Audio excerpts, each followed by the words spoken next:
सुमारे 1500 ते 2000 वर्षांपूर्वी महाराष्ट्राच्या दगडधोंड्यातून सह्याद्रीच्या कडेकपारीतून एक नदी जन्माला आली.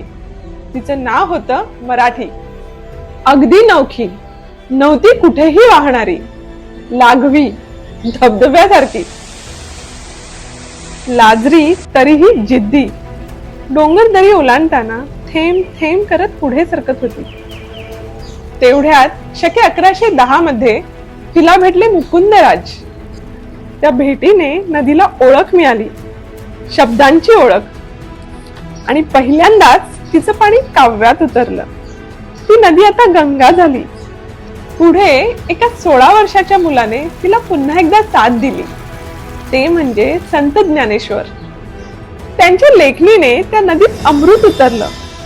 माझ्या मराठीची बोलू कौतुके, परी अमृतातही पैजा जिंके. त्या शब्दांनी तिचं पाणी आणि आपली संस्कृती दोघांचंही सोनं झालं. तिच्या प्रवाहात सामील झाले संत तुकाराम, संत एकनाथ, संत जनाबाई आणि असे कितीतरी संत. त्या पाण्यात भक्ती मिसळली, प्रेम मिसळलं, लोकांचे अश्रू मिसळले. पुढे रामदास स्वामींनी त्या नदीला दिशा दिली आणि छत्रपती शिवाजी महाराजांनी याच नदी किनारी क्षत्रियत्वाचा यज्ञ मांडला. या नदीला तलवारीचं तेज दिलं. हे ऐकूनही जर तुम्ही मराठीला नाकारत असाल तर विचार करा, किती समृद्ध संस्कृतीकडून तुम्ही पाठ फिरवत आहात. कारण तिचा प्रवाह थांबला तर फक्त एक भाषा हरवणार नाही, हरवेल एक संस्कृती, एक ओळख, एक महाराष्ट्र. मराठी ही फक्त भाषा नाही, ती आपल्या रक्तातली गंगाजळी आहे.